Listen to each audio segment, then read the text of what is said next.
Well, thank you, Pat. Really appreciate it and acknowledge the difficulty of, one, not only following that incredible panel we had before lunch, but then lunch on top of that, just doubles the difficulty there. But truly a pleasure. I am Major Jason Zuniga, as Pat said. I am the Chief of Operations here at the Army Software Factory. Really appreciate the opportunity. We've got an incredible crew on the panel here today that really we hope to just kind of have a great conversational discussion about what it is when we say transforming soldiers into software engineers, this idea of talent management and culture change and clash with tradition, all of that comes with that. So I'll go ahead and quickly introduce them, the panel members today, and let them kind of give a quick little bit about themselves. First up, we have Dr. Lisa Costa, who is the Chief Technology and Innovation Officer at U.S. Space Force. Yeah. So my background is computer science and math, and we are focused on ensuring that every Guardian that comes into the Space Force not only has a background in STEM, but then also gets lifelong learning support in STEM. Awesome. Thank you, ma'am.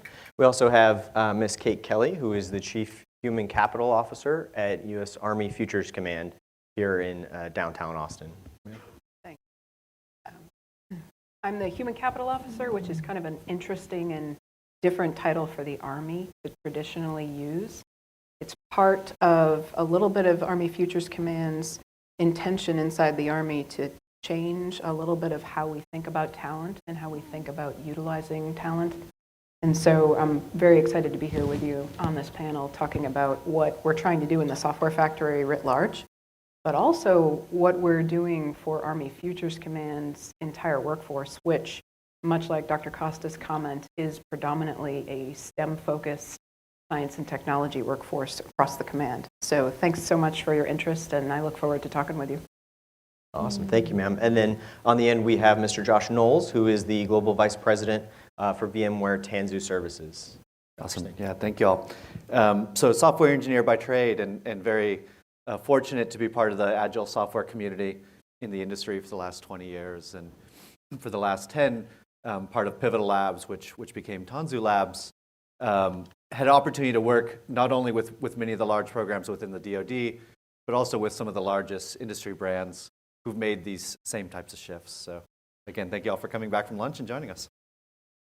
Awesome. Well, thank you. Appreciate that, everyone. So we'll jump right into it as we think about, again, transforming soldiers into software engineers, this idea of, a major organization, one of the world's largest, such as the U.S. Army, taking on this construct or concept of kind of thinking like a tech company. There are challenges and incredible opportunities that come with that. And for us, as we think about it at the Army Software Factory, and we think about soldiers specifically, and this idea of moving into the future, the potential need for scoping and implementing software solutions at the operational edge, that's incredibly difficult and incredibly powerful. And so real quickly, I'll just throw out for us in the Army, right, we refer to soldiers as kind of like our uniformed service members, just as the Air Force refers to theirs as airmen. For those who aren't familiar, you're going to probably hear Dr. Costa reference Guardians. Guardians are the Space Force's uniformed service members. So just to kind of level set there for everybody. But I'll go ahead and kind of start with you, ma'am, Dr. Costa. What have you seen in your experiences and really kind of, with your position now, what opportunities are there out there for having, not just soldiers or guardians, but a DoD kind of force that is digitally minded and capable of things like software engineering? Thanks for the question. And, I think that it's really important to identify that Space Force is the only military service that was, stood up during the information age. So think about that. And we definitely want to take advantage of that. We believe inherently that everyone, not just Space Force, but all of DoD, needs to embrace the understanding for tech. Tech doesn't just enable the environment anymore. It shapes the environment in which we live every day. It's not just from, our interaction with the device, it's shaping our sociocultural, economic environment. So if you don't understand tech, you inherently don't understand the impact that it can have on plans that you make, operations that you might, put down on paper, and strategies. And you don't understand what competitors might be able to do in that space as well. So when we talk about upskilling and learning for life, we're not just talking about kind of the junior people who are coming in. We take that very seriously at the 3- and 4-star level as well. At every level, individuals have to understand technology and how it is impacting their environment. And I think you see this being embraced a great deal in senior leadership. I think you will see, general officers and AI courses. You're seeing them visit Silicon Valley. I'm sure some of you have encountered some of them in visits to companies. So it's all part of lifelong learning, and it's all part of not only being a software engineer, but being multidisciplinary trained, right? So you might be a pilot, but you can also write code. You might be a communications person, a satellite communications person, but you can also write code. Or you understand user interfaces, or you understand technical art. Awesome, I appreciate that. Ma'am, Ms. Kelly, I'd offer the opportunity for you as well. How do you think that's coming to fruition in the Army, not just the software factory, but beyond? Yeah, thank you. I really appreciate that first comment, Lisa, because where she's representing the newest, right, I'm representing the oldest.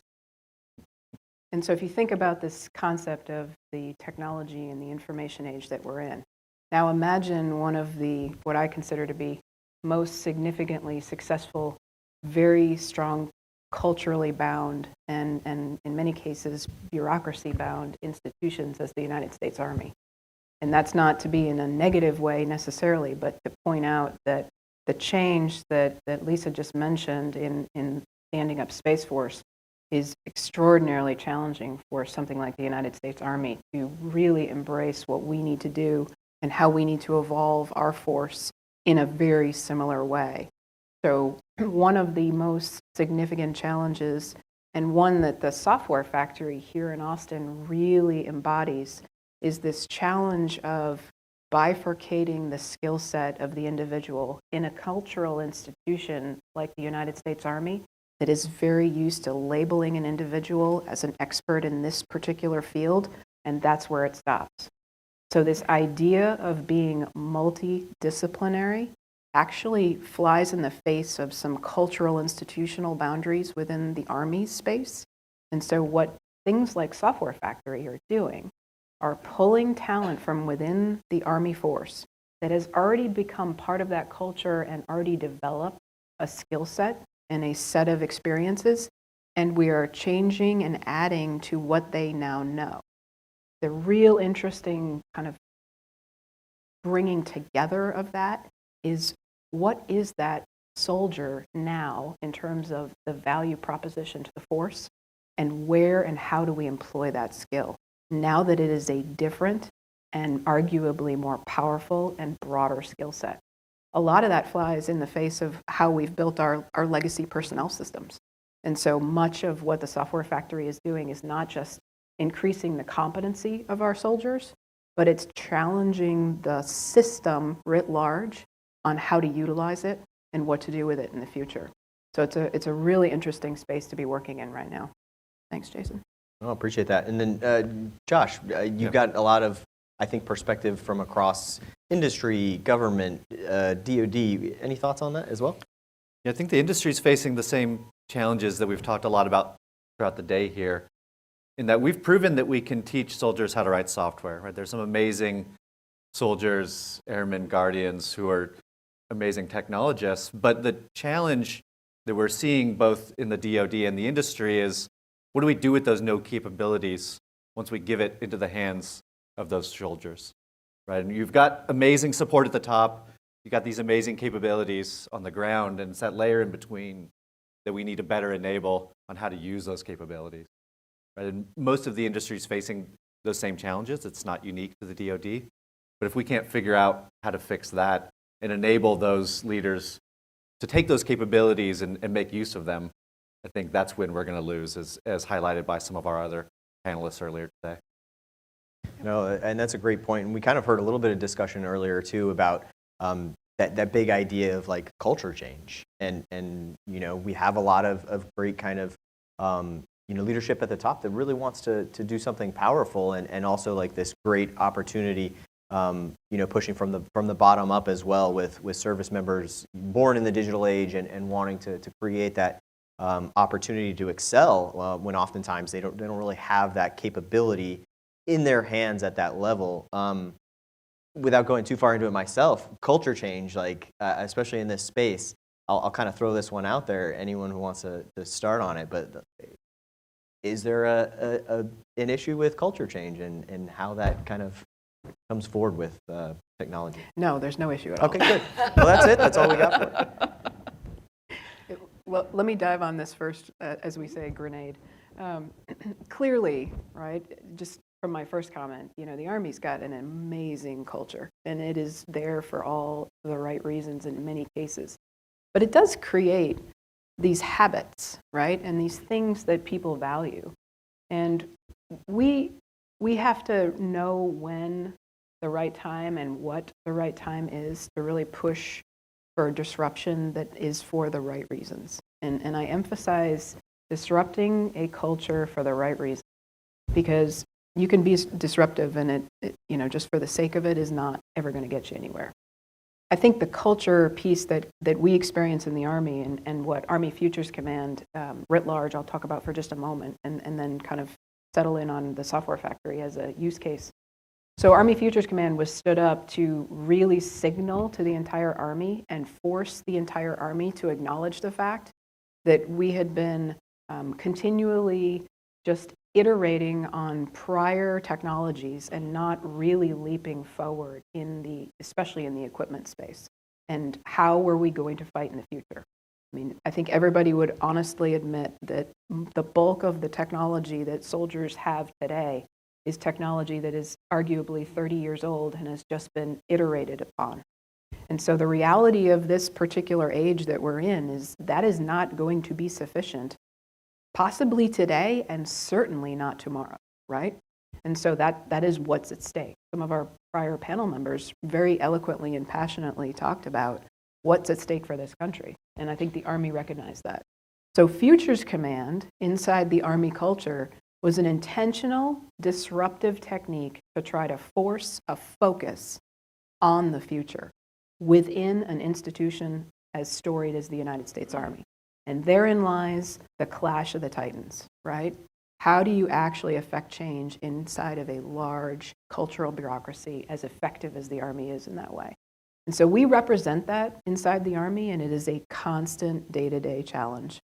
It doesn't matter what space you're in, whether you're in the equipping side, the requirements development, partnering with the acquisition community, partnering with industry, you are constantly faced with the institutional cultural challenges of trying to make change.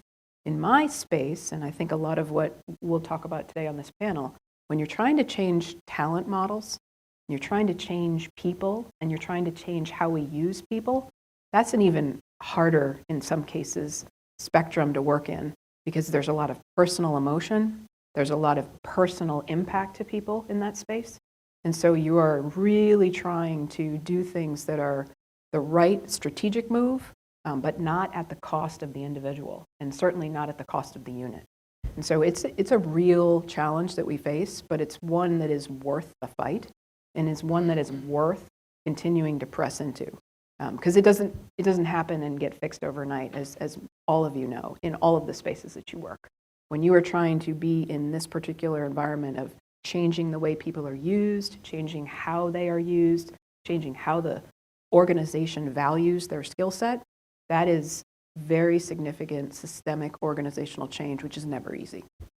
And then pair that with how changing the way money flows or the prioritization of money so that you can be much more innovative and get more into the technology cycle. This whole concept of we're going to create our entire financial plan and know everything that there is to know in 5 years is, to me, kind of the definition of insanity, right? But that is what is called the POM process, right? You put your plan in for 5 years, and that is also if you pair the human dynamic change with the flow of money dynamic, and then this wave of realization that, I'm so glad you brought this up, Stephanie, because the network that we run today in DoD are over 30 years old. And I posit that when you write a contract and you tell a contractor, well, you must use this network to deliver the solution, you are immediately and automatically limiting the art of the possible and what they can deliver. Because there's only so much bandwidth on that network. And there's only so much capability at that end user device, which is, quite frankly, nothing I would ever buy, right? So I'm a gamer, right? So, sorry, I do have an Alienware. It takes about 1.5 seconds to boot up, as opposed to the 8 minutes that my Nipper or Sipper laptop takes to boot up. How exactly are we going to be running big data, AI, and machine learning capabilities on that network and on that endpoint device? And yet, we persist and continue to buy those capabilities, invest in those capabilities, and only incrementally try to improve. We're going to implement zero trust. We're going to implement, X, Y, or Z. But fundamentally, the basic systems that we are using, and that is a big cultural issue as well. I just want to add one last thing, and that is that I was at Special Operations when it first stood up. And Army Futures Command, I met with the leadership that became the first leadership of Army Futures Command when I was at Special Operations Command. And now I'm at Space Force. And it seems to me those three organizations have very similar underpinnings and birth stories, right? In that there's a lot of institutional bureaucracy. There's a lot of people who don't want you to succeed. Not necessarily for, they have ill intent, but it is that kind of David and Goliath in this, innovator's dilemma, right? Because they see the opportunity that, it could unseat kind of the regular bureaucracy that exists.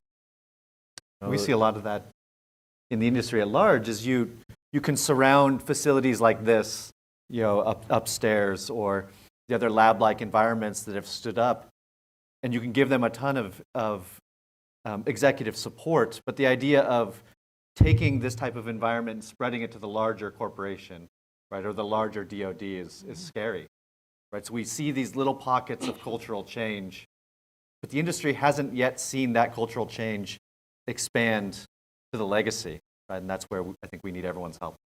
Yeah, that's an interesting point. One of the things that I'm kind of watching and trying to influence in the right ways is this conundrum of can we do the kinds of institutional technology groundswells that the DoD needs from a top-down model driven by policy and by the Secretary of Defense and the DepSecDef, or does it have to be at that lower level and incubated and then bubbled up? Or is it both, right? Is it such a significant challenge that you've got to really have both sides of it working together? I think that's one of the things that, from where I sit, just in the Army space, watching a lot of the very positive narratives coming out of the DoD and signals from the Hill, and quite frankly, a lot of authorities from the Hill that are allowing the DoD to do more unique things. But as we've heard throughout the day, we have this culture where we don't take advantage of everything that we could for a lot of different reasons. And so the interesting part for me as we go through this is how much has to be in these smaller pockets of innovation and then pushing on the institution from that lower level up. And is that synchronized with what that higher level policy and oversight is trying to influence and encourage, right? Are we trying to encourage this across the DoD? I think there's a lot of people that are on one side or the other of that fence, to your point, Lisa. Yeah, and one concern that continues, I'd love to get your feedback on this, and that is, one worry I have is that we're recruiting incredible individuals, right? So I just spent an hour and a half with an ROTC group a couple of weeks ago, and second-year PhDs in optics, lasers, and just mathematicians, et cetera. We will, my concern is we will lose them. They will come in because we have this message that we're different, we're new, we're innovative, and it's not just Space Force. It's not just Space Force, but Army Futures Command as well. But then we're going to hand them 30-year-old technology, and they have better technology in their car going back home, and so I am concerned about that. It's a real concern, and I think I know you share it as well. Yeah. The reality is that there's only so much before somebody gets really frustrated and says, I'm going to make a change. That's a natural human instinct, right? And a lot of what we're seeing in the experiment with the software factory is exactly that person you just described. Somebody who came in, had an affinity to serve, decided to go into the military, in this case the Army, for a variety of reasons, and then got very frustrated with what the legacy system told them to do every day. And a lot of it, especially those who are more technologically focused, has to do with this, quite frankly, dinosaur equipment that we hand them, right? And that's a lot of what we've seen in the interest level and the aptitude of the people who have come to us at the software factory, who are, I would say, tell me if you agree, Jason, desperately seeking an opportunity that's relevant today, as opposed to, okay, I'm going to go pull gate guard one more time, right? And so if we're not realists about that as leaders in the DoD, and we're not changing the way we market and employ this talent, then we absolutely will use it, because you're going to pick them up and you're going to make great use of their skills, right? And let's say hypothetically there's a person passionately trying to change the Defense Innovation Board, and then Google throws a lot of money at them, and then all of a sudden, hypothetically, those individuals are no longer supporting from the inside, right? This is the incentive structure that is fighting against us, hypothetically, of course. But we do have that discussion that, we can't attract and retain. Yeah. No, we can attract all day long. I fundamentally, you go out and you talk to, cadets, I don't care, where you're at. They're amazing. I mean, it's the best part of my job. And I would totally agree. From our perspective, we're, scouring the Army and finding soldiers, enlisted warrant officers that have talents and that want to put them to use, right? And it's capturing that talent and having the ability to empower them. And there's passion there, and it's maybe a good segment or segue as we think about that, that draw to the mission, the passion to serve these individuals who are already in service. But how do we, as maybe senior policymakers, advisors, think about the talent management components to be able to retain and incentivize these soldiers or guardians to be able to stay in service and do what they love? Anything, Ms. Ms. Kelly, I'll start with you maybe if you want to talk about any of that. Yeah, I mean, I have lots of thoughts. We only have a I'll- limited amount of I'll try time. to though. keep it. You know, this is just something that, to me, is so interesting in our current situation. You know, if you are experienced at all in the federal government, whether you're serving on active duty or just a standard federal employee, the system that you are generally part of rewards the amount of time you have spent. The system is based on time. It is not based on skill. It is not based on delivery. It is not based on outcome. The reality is it is based on time. Your reward structure, right? Your pension, your salary, your leave accrual, it's time-based. And that is absolutely antithetical to what we know in today's world motivates talent, right? Especially talent that is coming up through the generations that we see today. Motivations today are about impact. Get it done. Do something different next. Grow. Expand your aperture. That's what today's very talented skills subset is looking for. Yet we're trying to pull them into a system and keep them in a system that says you still want the gold watch after 40 years of doing the same thing. It's absolute bogus to think that we're going to continue to be able to retain the talent if we don't change the way we allow people to flex both in and out, do different things, learn different skills, and allow them to still progress, even though they may not have had a traditional career path. That's what I spend pretty much 90% of my day trying to influence inside the Army, because our models are not set up to incentivize the retention. And Lisa's exactly right. The interest is generally there. People do want to serve, right? And I fully recognize that recruitment numbers, at least in the Army space, are challenging right now. But I still do believe that there is a huge part of our country that does want to come to work every day for a higher purpose that they believe in. And I think that's the untapped market. The problem is keeping them and allowing them to have the types of career and reward structure that is valuable to them. Because we are competing with that type of a model in private sector and arguably in academia as well. So real quickly, talent management component here as we think about, inside the services. Josh, for, kind of we alluded to a little bit of that cultural divide as well earlier in how individuals or maybe engineers these days might think differently.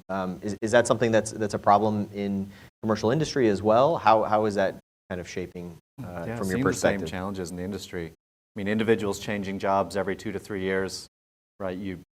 Especially in the last few years in the pandemic, right? You are working on a Zoom screen one day for one company.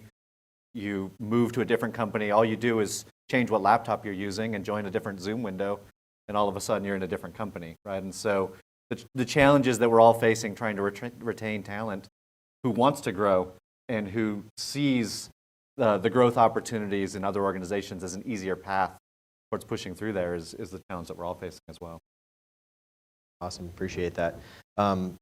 Any secrets that you've got, Dr. Costa, that are either whether from special operations community or anything that you've kind of helped as you stood up with Space Force, kind of help cement as part of the outlook for how you retain talent or look at talent and evaluate it? So the inflection point that we find ourselves in is not that different from the inflection point we found ourselves about 15 years ago, right? You could not retain cyber talent for more than 12 months at any given time, and they were just jumping off. And one of the things that I found was you get them in early, deploy them. You get them involved in a mission, and you've got them. Because, I was working for an organization, it clearly could not compete with commercial industry. Okay, we still can't do that today in the military, but what we can do is we can ensure that the time that you put in will be critically important to your nation, and that's what we have to do in order to ensure that people want to re-up. They want to engage. We also, I love what Stephanie said, we really have to focus on also where people are at in their life, right? A 20-year-old has a very different decision calculus than a 30-year-old or even a 38-year-old. And we have to start allowing people to have much more fluid movement within and outside of the military. In other words, start thinking about models that say, hey, not only can you be kind of, reservist and come in, but maybe you're seen more as, no, you're full-time military, but now you're in for 2 years and then you leave, right? And you go work in industry. And maybe you're still affiliated with the military, but now you're working in industry, getting, connections, more skills, and then you're coming back into the military, and you're not coming back at the same level. You're moving up the ranks because you clearly have demonstrated that you have gained additional skill. One of the things that I am focusing my focus on is industry mentorship activities. So going to industry and starting to understand how industry creates value in their companies is exactly the thinking that we need in the military. And we can do that for 3 and 6 months. And it is amazing.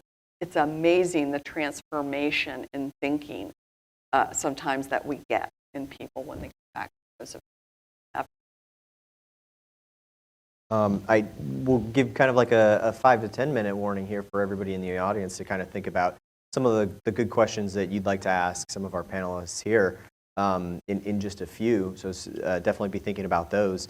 But just to kind of piggyback on that, one of the incredible things, as we've just kind of been talking about, that we're seeing firsthand at the Army Software Factory is those soldiers that have that passion to serve and that still want to be able to, whether they came from an infantry company, whether they came from a transportation unit or, signaleer, whatever they might be, from their kind of branch or career field of choice.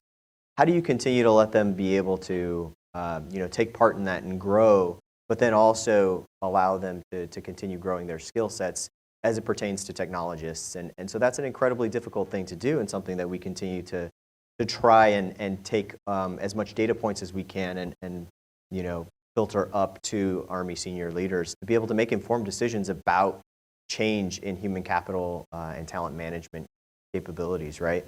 I think, so we've talked a lot about the DoD side. Josh, can you tell us a little bit more about maybe as you think about large organizations shifting towards this idea of technology companies, specifically having transformation in their, workforce? What do you see in some of the other government or kind of industry kind of successes or things like that? I think that the war for talent that we all talk about is real, right? And the idea of being able to recruit somebody immediately into a role and have them be productive day one is challenging for any organization. And when I look at the organizations like large insurance companies or automotive companies who have folks who've spent 2 or 3 decades of their career building up domain expertise in those organizations, but the ones who are most successful are reinvesting in their workforce. And they're trying to keep that domain expertise within the organization by upskilling them the same way that you're trying to upskill these soldiers to write software. So as opposed to trying to only go recruit new folks who have these capabilities, the approach that the Army Software Factory or other programs in the DoD of really investing in teaching those soldiers to write software is the same thing we're seeing the most successful industry doing. Is you've got this captured domain expertise that you don't want walking out the room. How do you invest in that workforce and give them these new skills? The trick is then how do you keep them once you give them the new skills, right? And I think retaining that mission and purpose that we've been hearing about throughout the day, I think is the way that we keep it.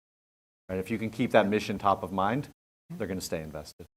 I mean, we've done some direct surveying of at least the population of soldiers who are in the software factory today in the first few cohorts. It's a small subset of numbers, but what's really powerful is when we ask them what is the most important factors, right, that are going to make you want to stay with the Army once you have this new set of skills that we're creating. And we give them a list, and we ask them to pick put them in order. The top is not pay. It is, let me continue to do this specific type of work. In this particular case, being part of a team, developing software and understanding how to do problem solving through that venue, and deploying the software in a meaningful way on a network so that a soldier can use it, right? Number 2 is show me a career path that I can continue to serve and still do this work. And number 3 is please keep my skills relevant. I do not want skill atrophy, and I recognize that this space is a high risk for that. Number 4 is pay. Number 4. So that gives you just a little bit of an illumination into the motivations for at least this initial tranche of people that we have basically said, volunteer for this opportunity to learn how to do this type of work. Put a level of professional risk out there because we've got to use you as a litmus test to expose the greater Army to the power of this capability. And there is a degree of professional risk that you're going to take by doing this. And what we've got to do as senior leaders in the Army is turn around and deliver on our promise when they deliver on the technology, and they will. There is no doubt in my mind that they are going to solve the problems, they are going to deliver the software, and they are going to build solutions. The conundrum is how do we as an institution keep them and reward them? I'd like to just segue into diversity and being so critical to that. So I really admire General Raymond for many reasons. He's the chief of space operations. But what he said is he does not want a single path to his job. Now, he's the most senior. He's the 4-star in space. He wants career paths that it could be acquisition, they could be a software engineer, they could be, a orbital engineer, and they too can be and aspire to be the 4-star in charge of space operations. And I think that's so great because it's not saying now, oh, you must have gone to this school and been in this cohort and this academy, service academy, this cohort, in order to rise to the rank of being a service leader. The other thing I want to highlight is Space Force is really invested from the very beginning on upskilling and providing continuous access to original content, right, for individuals. So we've teamed with 6 companies to tailor technical classes, over 23,000 technical classes available to Guardian. We have, over the last 9 months, I believe, it's 17,000 hours of training to 3,000 Guardians. And I think that's absolutely critical, right? They can earn micro degrees. They can, explore a particular area that really has nothing to do with their MLS whatsoever, right? They're just interested in it. And we highly push that. And the last thing I'll say is, I talked about STEM at the beginning, but that does not exclude STEAM, right? The arts piece, because arts are so important. And when you think about, the device that you pick up and the environment that is created that makes you want to come back to it every day, that's what we want. We want to create that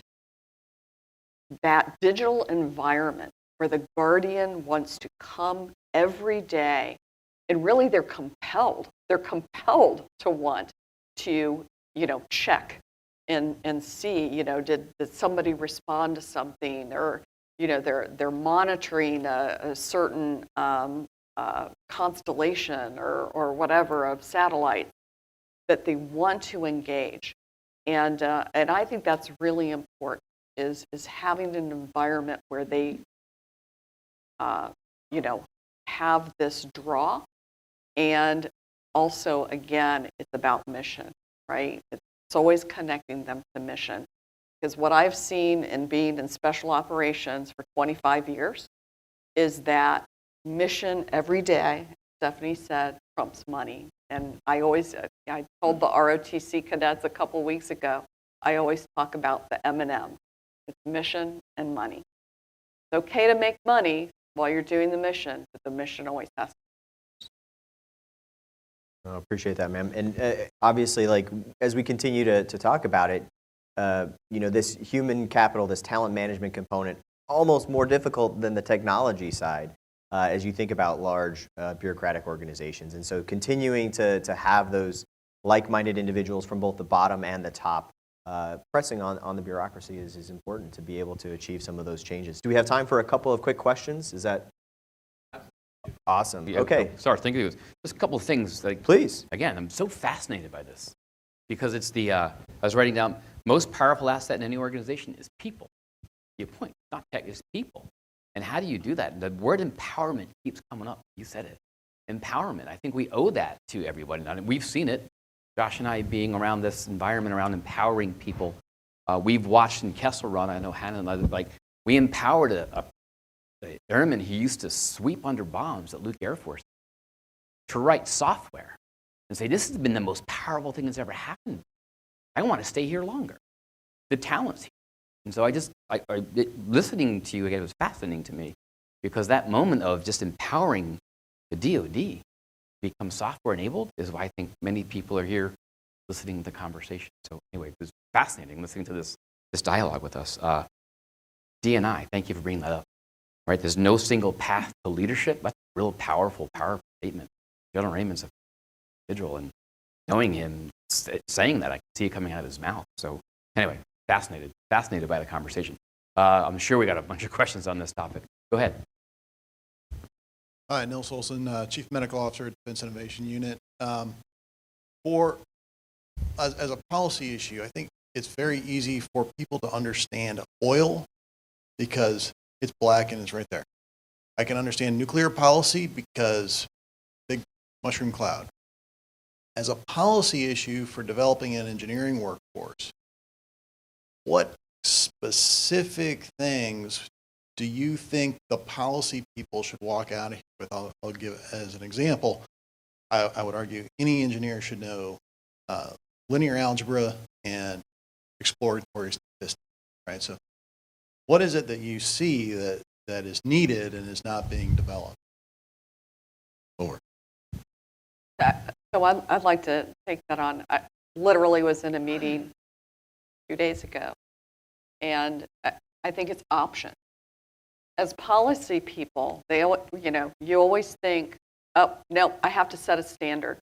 You're only going to use Cloud One. You're only going to use Kessel Run, for example. I've been a CIO for special operations. That doesn't work. You've got to create option for people, because if they're told to do one single thing, you've automatically not empowered them. You've already made the decision for them. What you want to do is you want to get as much economy of scale, right, cost-wise, but you want to say, look, no, there's not one software factory. If you need to get a capability in the hands of a soldier in 10 minutes, and it's got to be halfway around the world, here's a good option for you to use. And it's probably going to be pretty high cost. It's going to be pretty high end. It's going to be the Maserati of software factories. But thing you're doing is kind of refactoring a, a readiness application, right? Or something like that. You know, lower cost, more standard sorts of, capabilities are there.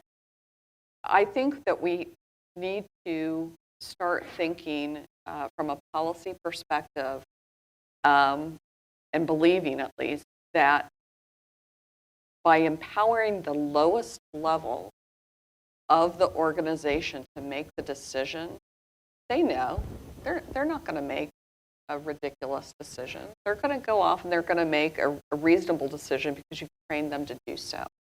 And I think you have to trust your workforce to make that decision.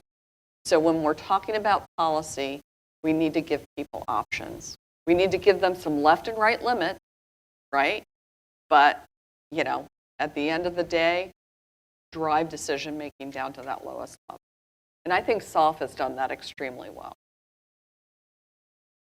I think the thing I might add to that is, we talk a lot about the writing software side of things, but enabling folks with design thinking skills, right, and user research techniques so that they can understand the problem space and then figure out how to apply software for that space is something that we're quite passionate about adding as well. So it's not just the lines of code that we're writing, but how are we using technology to solve the mission is something we need to invest in more. Yeah, my name is Catherine Sussman. I am an instructor here at ACC for computer science. And your talk has been fascinating for me because I came here after working for 30 years for a state organization. And it's like my life is flashing before my eyes. Everything that you said is absolutely true in states as well as for the federal government. Worked in private industry, went back to the state, et cetera. My question is this. While working there, I was part functional and part technical, got some subject matter expertise, business functional analyst. What I'm hearing you say, which is great, because this is what I tell my students, functional people need to be more technical people need to be more functional. The problem I always encountered, and I was wondering how you handle it with your human capital management, if my job description said I was technical, but I had subject matter expertise, I was told, no, don't contribute. But if it was the flip and I was a business functional analyst, but I knew something about that, I was told the same. So how do you deal with that and get contributions regardless of your job description? Yeah, that's a great question. And you used just the worst term ever, which is job description, right? I mean, just think about how restrictive it is to say to somebody, describe everything this individual has to know and will ever encounter in a piece of paper and go find that person. I mean, it's insanity, right? It's another example of why the system itself, and to answer the policy question from my perspective, the biggest thing I would do is throw out the system that has those unattainable constraints, like a job description. When you value process over effect, then you are now in an organization that is just there to keep itself going.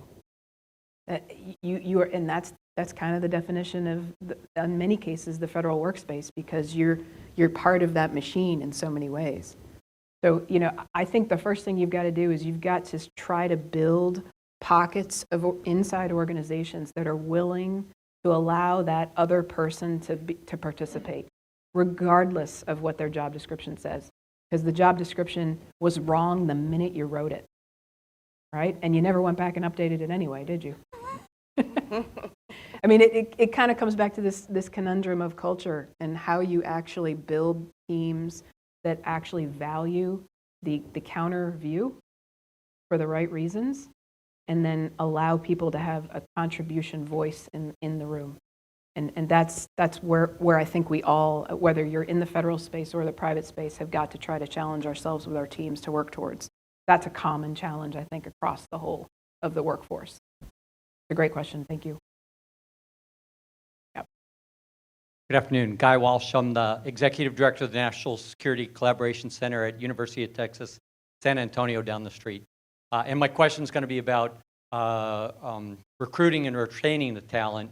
And it's going to be a little bit from the idea that what you described earlier was, I'll call it the traditional recruiting. Show up, have senior leadership, go talk to some seniors and juniors, give them an accepted service if they pass the exam, and boom, they're in. What I'd offer, and then you talked a little bit about fluid to industry. I'd offer we're seeing a lot of success with fluid to academia.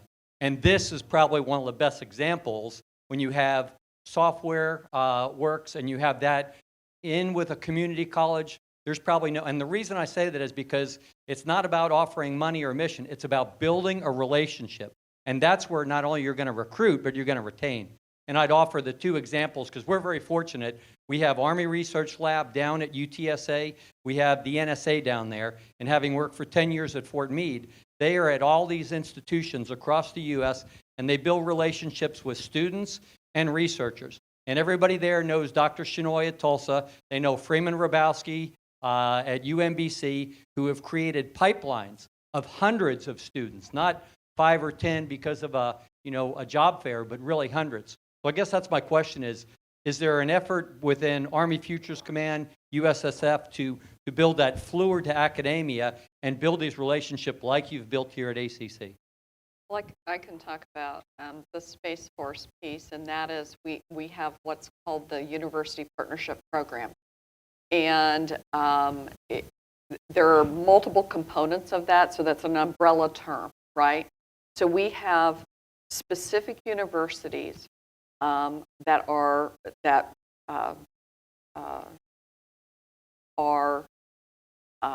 bringing to us underserved populations that provide a pathway into the Space Force, right? So we're looking for diversity and inclusion and all types of diversity and inclusion. And so that's one component of it. Another component of it is a research component. So there are challenges, and that is a university consortium, and universities can write papers to get their students involved in Space Force work. And based on their papers, they get judged, and then there's funding that's allocated. And so that's part of the University Partnership Consortium. So, and that can be many, many universities. In fact, it is. We just signed a University of Central Florida up. So we have a number of different ways that we are working with universities, and you're absolutely right. It provides a pipeline. It provides understanding, and you talk to students and you say, well, before this opportunity, right, to work with your professor on this program, did you ever think about working for the government? And their answer is no, absolutely not. And you ask them afterward, and all of them raise their hand. They're, just so excited about the challenges that they've gotten to work on. They're just unique. And so I thank you for that question, because I think it was a great one. Sorry, I maybe I have to pay extra into the jar for a question in two different panels. Trish Martinelli from the Defense Entrepreneurs Forum, and on background, I'll just say that in addition to being the person here at South by, I was also a veteran in the Army for 21 years, and I joined straight out of high school and was able to leave with my master's degree in hand at the end of that. There are some studies that say up to 2 out of every 3 working adults right now don't have college degrees. And I think that I've heard a little bit from the panel when you're talking about skills rather than degrees, reflecting that you are looking across educational opportunities. But I would like to maybe just ask if there is a future wherein people can join in, kind of federal service, and maybe from the private sector as well, where we can decouple skills from a 4-year degree or something of that nature. I'll attack that one first, and thank you for your service. I think there's a little bit of a conundrum, because part of the things that Congress, quite frankly, has allowed in this particular case, DoD and Army to be able to do, is to reach out and tap that market faster and quicker with a base degree of some sort. So direct hire authorities come to mind in that. So there's a little bit of an incentive to look at people who have some type of a degree. However, as you probably well know, the Army is one of the most significant spaces for people to come in without a degree and achieve, right? I mean, you're a perfect example of it. So when you come in, whether you come in with or without a degree, I think the interesting question is, do we in the Army make opportunity available to you if you choose to go a path to earn a degree? And then how do we use you while you are with the Army? And are we giving you meaningful work? Are we giving you meaningful career paths? And are we challenging you enough as an individual to want to stay with us? That's really what I think the sweet spot is. From the perspective of bringing people in from degreed institutions, we also have programs that touch into high schools to make them aware of the DoD opportunities and make them aware of what you can do if you choose a path with the Department of Defense. Because you're exactly right. Most people, when they think about the military, if they're not affiliated with it in any way, you just think of, in the Army's case, a soldier, a very traditional tactical soldier, right? Same thing with Air Force, Navy, and ultimately with Guardians, I believe. But they don't realize that you can serve as a civilian. You can serve in a number of different capacities that directly contribute to the mission. And I personally believe that as we go through this technology evolution, you're going to find more and more of the civilian serving component of the DoD to be as integral as that more traditional tactical soldier might have been. So the question of skill, not necessarily always degree, becomes very important in that space. Because what are you really looking for in that future talent population? And it might be a degree, but it absolutely might not. And I think that's where we've got to get our mindset to really push the envelope. It's a great question. I think, it's fascinating to me in the commercial space. One of the trends that I have been seeing is that, kids are dropping out of school, and what they're listing on their resume, they're CTO of major companies with no degrees, and they're showing on their resume the courses they've taken from, major universities. They took 3 classes at Harvard and, 2 at MIT and 2 at Stanford, and that's what they're putting on their resumes because they know that they can make more money, right? In the vendor space, getting out of school and then not having the debt, right? So I think that's an interesting trend. I did want to emphasize, though, there's something in the Army that I think is incredibly valuable that I'm really sad doesn't exist in the Department of the Air Force, and that is they got rid of the Chief Warrant Officer position. And I have got to say that my Chief Warrant Officers at Special Operations around the globe were some of the best, and I would put them up against any Silicon Valley tech team. If there was just an outrageous problem, they were going to solve it. And they were going to solve it in time for that mission. And I really think that's something that we have to address in the Air Force and the Space Force. How do we get to that? Because that is an element that we're definitely missing. Really, really hard job on schedule. God, I could have this conversation all day. So we can get maybe one more question, please, and then we can try to wrap that. Yeah, thank you. Sure. Good afternoon. Pleasure being here. My name is Oscar Chacon. I'm a first lieutenant in the Space Force, and I'm one of these transformed Guardians who, past 2.5 years, I've been working at a software factory in LA known as Section 31, part of Kobayashi Maru. Learned a lot from Pivotal Labs back in the day, now VMware. And I am currently going through how do I attract, how do I retain. I'm a product lead managing 100 people And the past 3 years, we've only been able to get 3 military people into permanent positions as developers, which is a huge win. I say only. That's a huge win. Takes leadership to understand that there is value in that. There is a path for you to grow. So I was wondering, ma'am, being this pocket of innovation in the Space Force and pushing from the bottom up, is there any plans, efforts to create a larger scale software factory where we do have billets for these permanent positions, not only as developers, but also designers? I did design for 8 months on a product, but there's just so much value. And again, living proof here that the mission is what has kept me, especially in the industries, the environment we live in now. There's so much education outside, but the enablement I've had, the encouragement from my leadership, Colonel Krolakowski, who's here. She was my former commander as well, so the empowerment is also key. But yeah, just wondering if there's a larger effort plan to spread that. I'm glad you asked that, because the answer is yes, and stay tuned.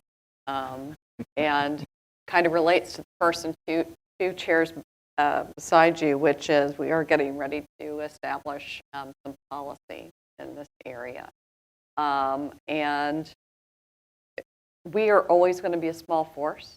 But we're born to be a small force. We will be a small force. We want to be a small force so that we can move very quickly. And that's enabled by the software factories. But you're absolutely right. We've got to get more military seats. And as we develop the supercoders, and I didn't really go into that program, but we're developing supercoders who go through intensive training. They came in as one particular MOS, and now they're being trained in software development. We have struggled with the exact issue you raised, Stephanie, which is, okay, then they go back to their old job.